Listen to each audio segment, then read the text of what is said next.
good morning to all of you. Today we're on a chat regarding National Counselling and Psychotherapy Conference, which is happening virtually from the 10th to the 12th of November this year.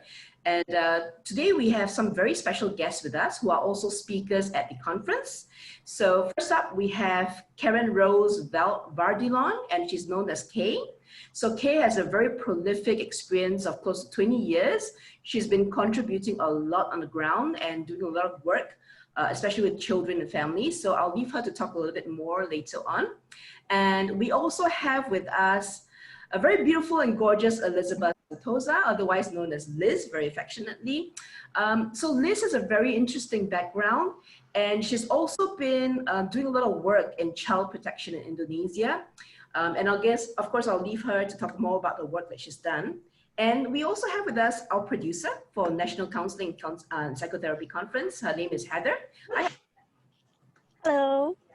So without further ado, let's dive deep into our psychologist here with us today, because we just want to push away the taboo in Asia about mental wellness. I think that we need to promote and to create more awareness of. So let's start by asking Liz about the work she's done. So Liz, can you please introduce yourself to us? Hi, Jamie. Hi, Heather. Hi, Kay. Hi, everyone. I'm Elizabeth Santosa. I'm other than practitioner psychologist, I also help the child commissions protections in Indonesia related with a lot of counseling with victims in Indo, but then it's also related as a family, as a unit. So that's my background. And talking about mental health, very concerning, Jamie, because the rate of depressions, the rate of the suicidal related to mental awareness keep on increasing. It's just, I find that community have this feeling of they're not aware of what's going on with their surrounding, let's say of friends, of colleagues that show some symptoms. Even if they know, they don't know what to do. That's always the problem that I've seen again and again and again. And it's very concerning, yeah. So do you think it's important, apart from psychologists, trained psychologists, being able to diagnose and to treat, to increase the awareness among society and the community so that people can also take active steps to help promote wellness or even some form of therapy? What is your thought on it? I always say to everyone, and even every seminar or event, do not rely on the professionals, because every human had those natural, as a counselor, you know, those, you know, neighbors probably that, hi, checking on you, had the most empathy. Sick, everybody can be and be such a help and support. I guess the culture problem become quite a barrier, meaning that to interfere and knock on the door, excuse me, I see one of your member, your family member is looking, you know, crying in the middle of the night. It's a taboo. We're not yet so used to interfere, to do it the right way. Yes. Right. So we'll come back to you on that, because you said a very important point that that is a bit of a worrying trend, because you see an increase, a spike in mental wellness issues. So let me move on to Kay. Kay, can you tell us a little bit about your work? I read about your profile and I was so impressed. Tell me about the work you do. Okay, hi. I'm a counseling psychologist. We have a center in the Philippines, in Quezon City, that's in the metro. And we work a lot with families. And basically what we do at our center is we have worked with different NGOs, non-governmental organizations, usually with persons who are at risk. And for youth at risk in particular, we work with persons who are handling children in conflict with the law, and also survivors of abuse and trauma.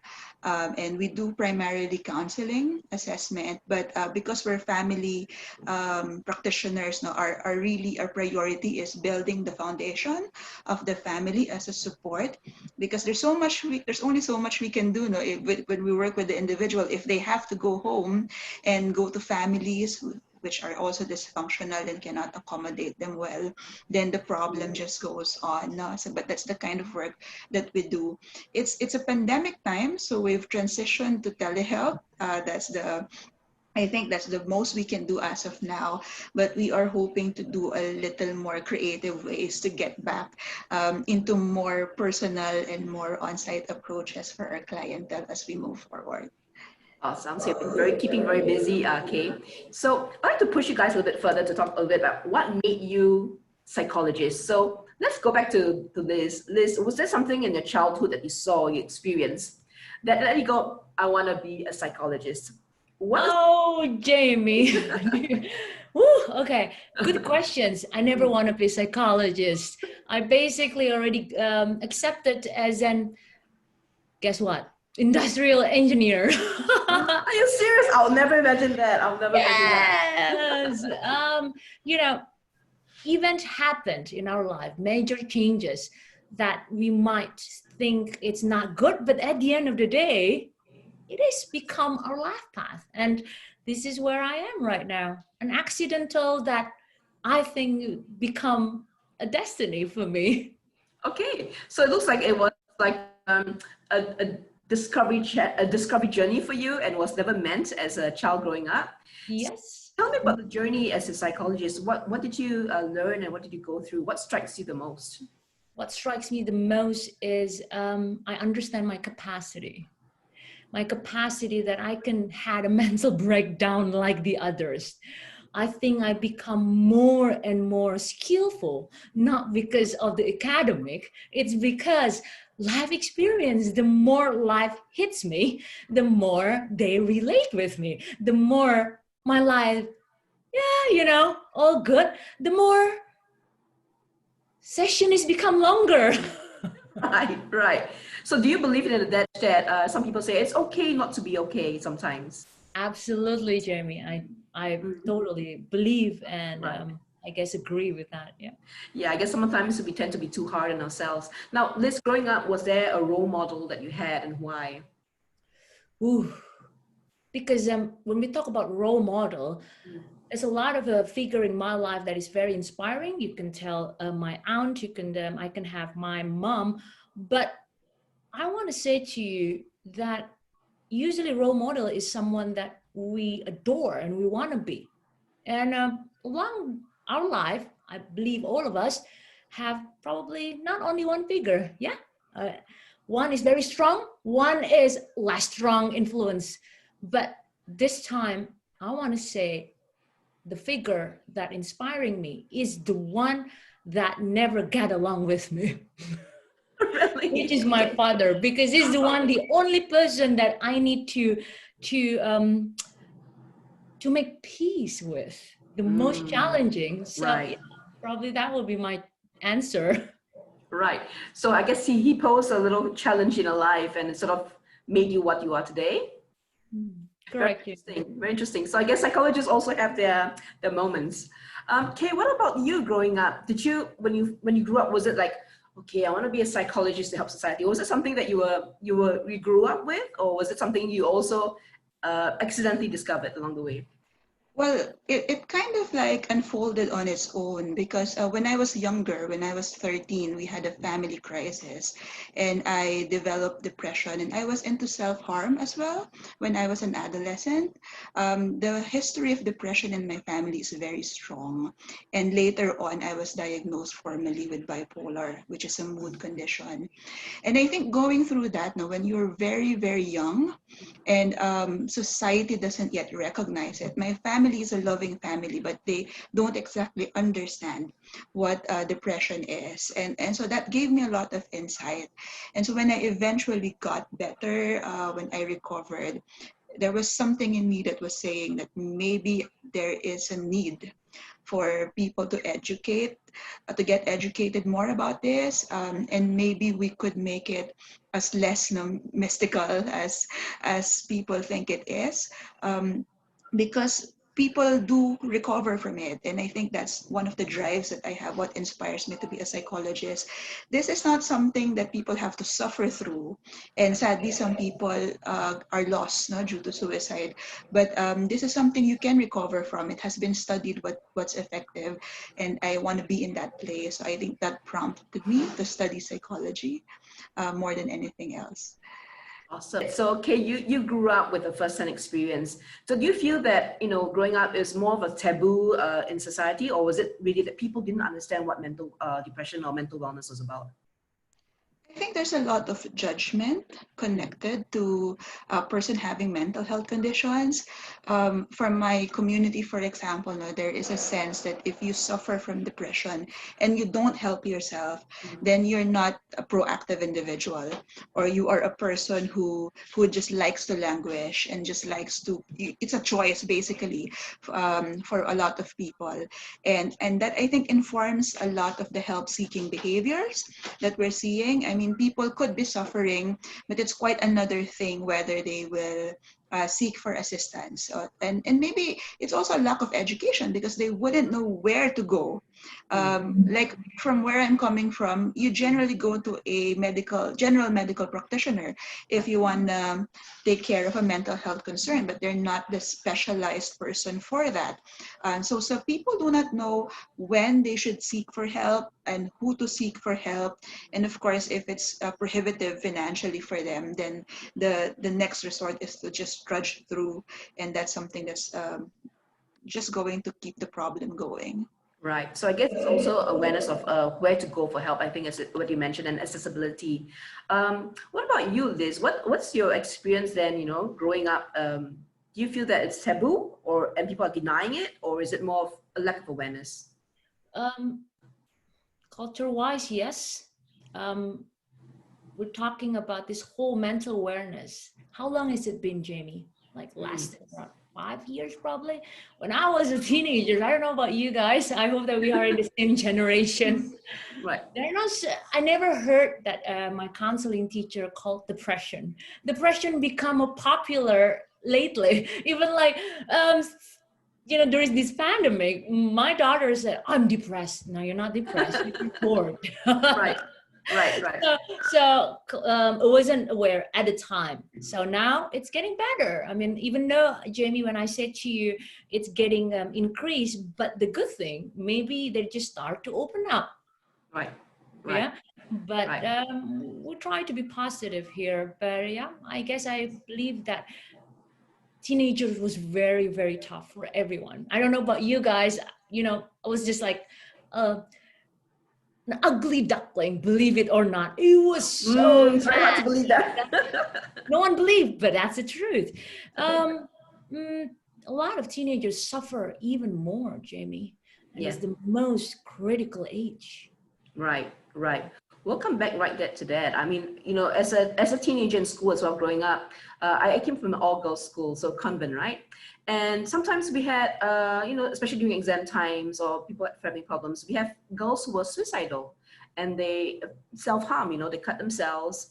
And, growing up, I remember the conversations that we had among friends, and we used to label these people as attention seekers. We never had the thought in our head that, they were suffering from depression or they had problems that they needed to deal with. And there wasn't a talk about where they should go to seek help. So I think this is a really important time of our lives where, with the rise of internet, a lot of celebrities are showing the perfect form of beauty and all. And teenagers somehow feel that, they're not good enough, as you said, the ugly duckling syndrome, right?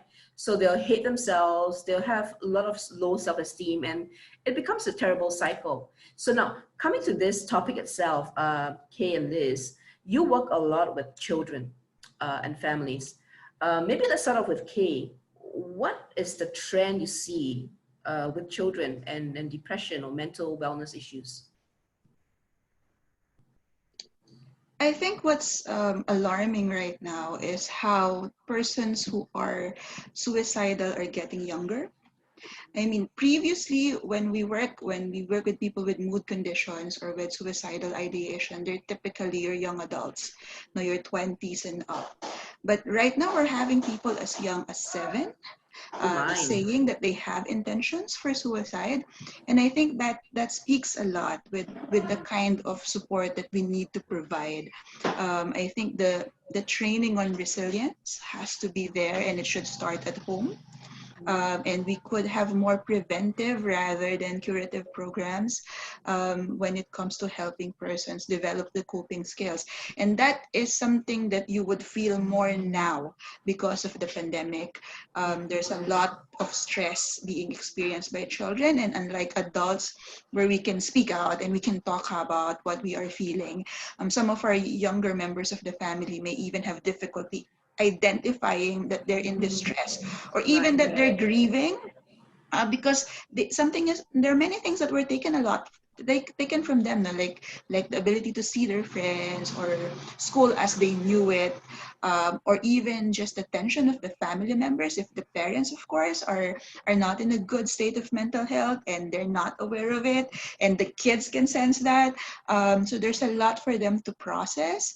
So I think that's something that we should look at as psychologists handling children, how they are coping up and how they are adjusting. Of course, it will take a while. No one is going to embrace it, especially the younger people, immediately. But like, what are the things that we can do to ease them into it? For this might be for a while, I think. I like to hear as well. I mean, you talk about, the care with the immediate family members. This is the work that you're doing as well. So a lot of education work. Moving over to Liz, you've helped many cases on your own, and you've also worked with children, and you also defended children having better rights in Indonesia. So that is a really good project that you've handled. Share with us, what is the observation you have in terms of the alarming rate of increase for child depression or even suicide? What is your take on it? I have to say that I agree with one point with Kay, that it's just getting younger. Oh. I mean, like, you would never see 8 years old now also suffering depression. But I've seen, because my previous book talking about the digital era, I don't know how to blame. It's just the children and teens living in they were very vulnerable with so many informations going on. They have to grown up to know about, this is photos, there's a filter. And this is about likes and dislikes, labeling. So it is a cruel world, I think it's becoming. Yeah. So another point that I have to say that I have to agree with Kay, self-defense, self-reliance, it's becoming necessary, right, Kay? Even since early, before maybe like teenagers, now as early possible. If you have like 5 years, I probably already talk about a lot of things. You guys won't believe, I just taught the next level of sex education with 3 of my children yesterday. Oh, wow. Okay, birds and bees. I prepare material basically in video. They had their own. So sex education has to be social appearance, how the media impacted with all of the informations and propaganda. It's going to be like 3 days, Jamie, we're talking about this, about mental awareness. But you can get the sense, yeah? I'm talking about the whole information. The new Netflix have the movie called Social Dilemma, which is, I think it will sum it up what I said about what's going on in our society, that trigger a lot of young children to have a problem with mental illness. Right. I mean, hearing from both of you, it reminds me of my role as a mother as well. I mean, my son is big. He's like 22 already. But I think like moms nowadays have a lot to deal with in terms of educating the children and being the first line of defense in trying to spot the things that the kids, that you should address with the kids. And whether they're going through a depression, as you said, it's terrible. Child as young as 7, 8, talking about suicide. That's just really terrible. But I agree with both of you. I mean, nowadays, with the amount of information available, very freely available on the internet, YouTube, and so on and so forth, children are very impressionable, and that's scary. So coming back to Kay, what is your approach in terms of how do you identify issues in the children's behavior And what's your approach in treating them? It really depends a lot on the ability of children, for example, to verbalize and identify what they are feeling. Because for very young children, we do a lot of play. We do a lot of activity-based interventions, mainly because the modality of talking therapies are not really well suited for some of them. But we have found also effective for adolescents is if we approach them as a group. We notice also with depression, for example, and self-harm as a coping mechanism, it tends to be contagious in certain circles. Like you would see them in group chats, for example, discussing how they are coping in this way. And I think if you just target individuals through one-on-one sessions, that would not be as effective as if you have the whole social network who subscribe to the same belief, because the coping itself is also contagious. If one person is starting to realize that, okay, I have better ways to handle this, and there are other supports that I can get, then even the mental health advocacy becomes contagious. So they start telling themselves, okay, this is what we're going to do, and this is how we're going to approach them. Of course, it differs also if the clientele we have are not coming from maybe well-off families, for example, because we work a lot with NGOs, and some of them are persons who are really living below poverty line. And those are when we need the institutions that we partner with to provide different supports as well. And sometimes it starts with something as simple as providing them the security of a home that's a bit stable, before you can address any emotional needs. No, it's really the basic needs first, providing them, opening the possibility that your life direction could be different with education, for example. We find what skills they're good at, what are their potentials. Are there alternative learning systems that fit them better than traditional schooling? And we look at also whether or not they can be taken out of the environment they're used to and just be exposed to a different way of living, so it would tickle their imagination that there are other things now that we could look at and other aspirations we could have. And those, I think, are supports that it takes a village to do. But if a psychologist is very active also in partnering with different institutions and different professionals, not just fellow psychologists, that's something that would be more effective than acting alone on a clinical setup. Right, very interesting insight. So, Kay, I understand that you need to leave us very shortly because you have another meeting. So feel free to drop out then. So I will move on then to talk to Liz. But before you go off the screen, what is the most important message you'd like to tell our audiences here today? I think it's very nice that people are starting to recognize mental health more and counselors more. We talk about taboo, but I think in terms of number, it's less now, because we have a bit of active young people, for example, on social media, really pushing the message that it's okay to not be okay. And while no one wants a pandemic, I think one of the hidden blessings of it is that it highlights wellness as probably more important than productivity or more important than any other superficial aspirations we have for ourselves. And going back to that basics is a good reflection that we could all have as we struggle through this extraordinary time in our life. Right, so thank you, Kay. And just remind us, Kay, what session are you doing at NCPC? I'm going to share about interventions for youth who are into delinquency. So we'll share about how to assist them learn more pro-social behaviors, and also what are the ways to reintegrate them to society so that they could be more, they could choose more functional behaviors as they go back to their families and communities. Really awesome to have you here with us, Kay. So Kay, we wish you all the best, and we look forward to seeing you with us at the National Counselling and Psychotherapy Conference. So goodbye to you, Kay, and we'll thank you. Conversation with Liz. Bye, Kay. And nice to meet everyone. Thank you, thank you. Bye. Bye-bye, Liz, Heather, and Jamie. Thank you. All right, Liz, back to you. Now, being a psychologist, you work on cases, you've dealt with children as well. Now, coming back to this, can you share with the audiences, like, what are the starting signals that, even parents should look out for in terms of when children display behaviors that they're not well? What is it parents should look out for, or caregivers? It's not that hard. This is the good thing. It's not that hard. It's not.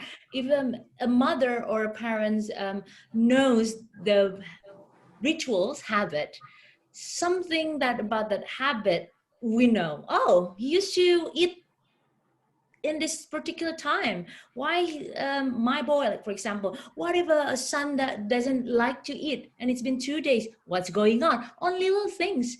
It's just like when we're living in the same house, we know each other's habit. Something off, you should have an alert, not to the extreme to the paranoia, but it's starting. What sometimes parents doesn't know is when both of parents are very ignorant, meaning that they're not aware. They think, it's okay. The second one is denial parents, that my kids are okay. Oh, that's it. The most difficult and challenging cases, Kimi, if they're denying. Right. I guess, I think I have to agree with you, because I had first-hand experience as well, where, the children clearly need help. And sometimes parents have this mentality, my kids are perfect. They're champions, they're the best. And no, they're not not okay. So they sort of deny it, so put it away from them. So I think this is something very dangerous in society. So Liz, what is your approach in terms of before seeing a clinical psychologist, what is it that parents or friends can do to make it better?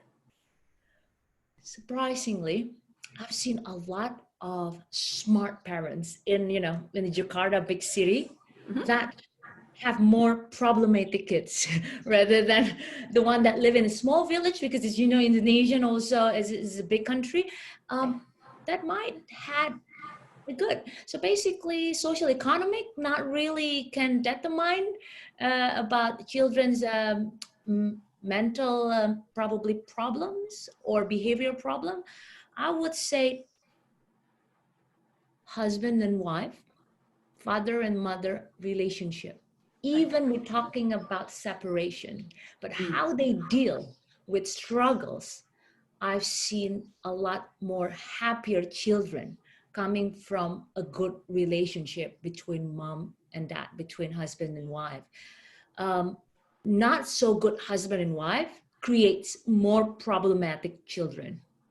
Very interesting observation. So coming back to the fact that we're all women, and I've spoken to Kay and yourself, both of you are women. Do you feel that women are placed in a better position because they are natural mothers, nurturers, they balance the time with the family needs, as well as having a career, whether you're placed in a better position versus, say, men, to deal with issues with children?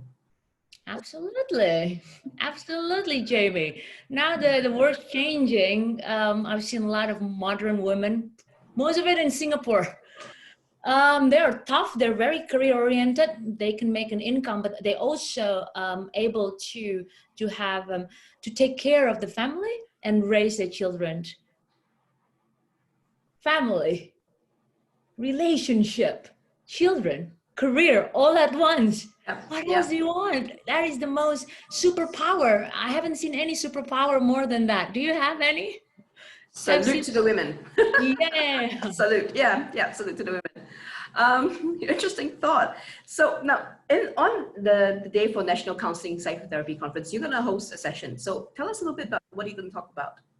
My session is going to be unique because usually I deal with children, but this session I will be talking about relationship, emotional burdens, and burnout caused by abusive relationship, and how we're going to go and work through with most of the clients. I think it's really important because, as Kay said before, you can't really work with children without working with the parents in the relationship, because they're one unity. So I get that session, and I'm excited to share with the audience and with you all. Right. I think that's a really interesting session that all of us will be enjoying. Interestingly, I watched your YouTube channel some time ago, and there was a session where you talked about stop shaming mothers. Do you remember that? Yeah. Shaming mothers. Can you tell us a little bit more about that? It's just a lot of women insecure. Now we're talking about women. I'm already like motivated, and but of course we have a downfall, right, Jamie? We are very prone to stress because all the jobs, as a superwoman, we are very prone to stress, and we are quite vicious to our own kind. I second that sometimes. You Yeah, can we're very hard relate on at some ourselves. point. Yeah, I get it. So that's why labeling, body shaming, oh, their mother, they don't really raise the children. That mother is not educated enough and not really have a stable income. So they keep on comparing.